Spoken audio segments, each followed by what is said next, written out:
All right, today we're stepping into something a little different, a parable.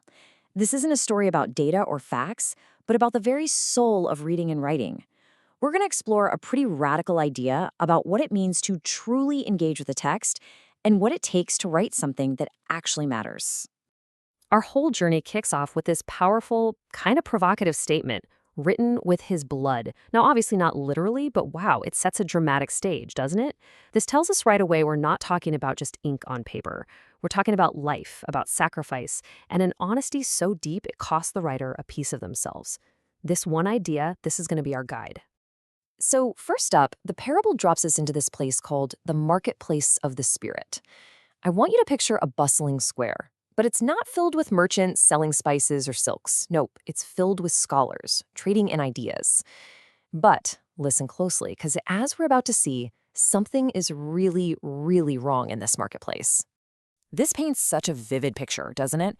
You can almost see these scholars so proud of their ink-stained fingers. They think it's a badge of honor. They're bragging about the sheer number of books they've read, these heavy volumes they've just devoured. But here, knowledge isn't a living, breathing thing. It's a commodity, like grain. It gets measured, sold, and then locked away in what the text calls the dry granaries of the mind, where it just sits, collecting dust. And this right here, this is the central conflict. On one side, you've got the merchant of wisdom. Their whole goal is accumulation. They measure, they sell, they store. And what's the end result? Just dust. But on the other side is the one Zarathustra is looking for, the writer of blood. This person doesn't store wisdom, but they bleed truth. They don't just possess it, they reveal it. For them, writing isn't about collecting, it's about transformation. It breathes life back into ideas. Okay, so if the marketplace is the problem, what's the solution? Well, the parable offers up this radical alternative. It's not about finding a better market to shop in. It's about finding a completely different kind of ink, the ink of blood. Let's really break this down, because it's the heart of the whole thing. Writing with blood isn't just about having a strong opinion. It means writing from a place of such deep personal conviction that the words are literally inseparable from your own being. It's not about jotting down a clever thought you had. It's about revealing a truth so essential, it's like turning your own pulse into a proverb. It's writing that has skin in the game. And you know what? This philosophy isn't just for writers.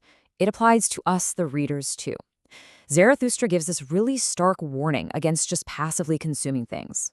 Reading to simply pass the time, to get entertained by other people's struggles so we can forget the hollowness in our own chests. He says that's being a thief of your own existence. It's a pretty harsh critique of what he calls the reading rabble, suggesting that when reading is just about consumption, the actual spirit of wisdom just withers and dies. So this critique builds to the next stage of our parable, which shifts its scenery dramatically. We're leaving that flat, crowded, dusty marketplace, and we're starting a totally different kind of journey, an ascent.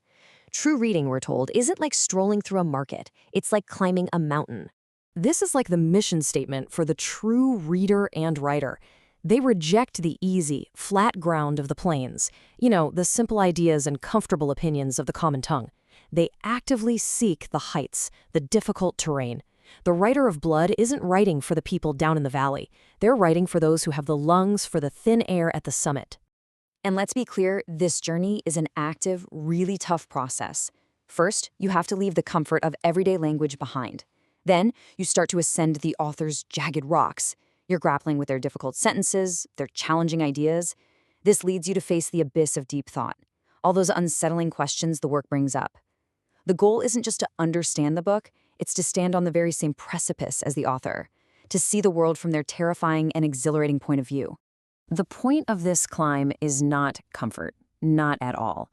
A lot of readers want truth to be this neat, cozy little lantern that makes the path easy and safe. But the truth that the writer of blood offers is something else entirely. It's a lightning bolt. It doesn't just illuminate, it shocks you. And in that brilliant flash, it reveals all the darkness we might have been trying to ignore. This kind of writer doesn't want followers. They want fellow climbers. Now, you know how every good journey has an obstacle, right? Well, on this mountain, the biggest danger isn't the steep cliffs or the thin air. It's a philosophical enemy, the spirit of gravity, which is embodied by these people the text calls the serious ones. And that question brings them right into focus. We're talking about the people who are afraid of the climb, who are terrified of the abyss. They're the ones who prefer the safety of the surface, who think that being weighty and somber is the same thing as being wise. They are the gatekeepers of that marketplace of dust we left behind. So on one side, you've got the serious one. They're weighed down by their knowledge like it's a leaden cloak. They are heavy, they are somber, their thoughts don't soar, they crawl. But the spirit of the peaks, the one who's actually made the climb, is a dancer. They're light and joyful. And this isn't some superficial happiness. It's a deep, joyful wisdom that's born from facing the abyss and learning to laugh. Their most profound truths can be sung, and their wisdom lets them leap and fly. And all of this brings us to the summit of our parable. After leaving the marketplace, embracing the ink of blood, climbing the mountain, and defying that spirit of gravity, the traveler finally understands the ultimate lesson. This is it, the law of the quill. This is the entire philosophy, just boiled down to its very essence. To write with blood is the ultimate act of courage. To be completely honest, even if it costs you everything. And to read with your full spirit, well, that's not a passive act. It's a transformative one. It isn't about killing time. It's about being born into a newer, more vibrant life. And here it is, the final decree, the law itself. This is a command to both the writer and the reader. If you write, don't just aim to comfort or inform, aim to challenge. And if you read, don't just seek to collect facts, seek to be transformed. That's the sacred pact between a true writer and a true reader. And so, the parable ends by turning the question right back to us. It asks us to look at our own bookshelves, at the way we read, and at the way we communicate. Are we content to hang out in that marketplace, just measuring out knowledge that only gathers dust?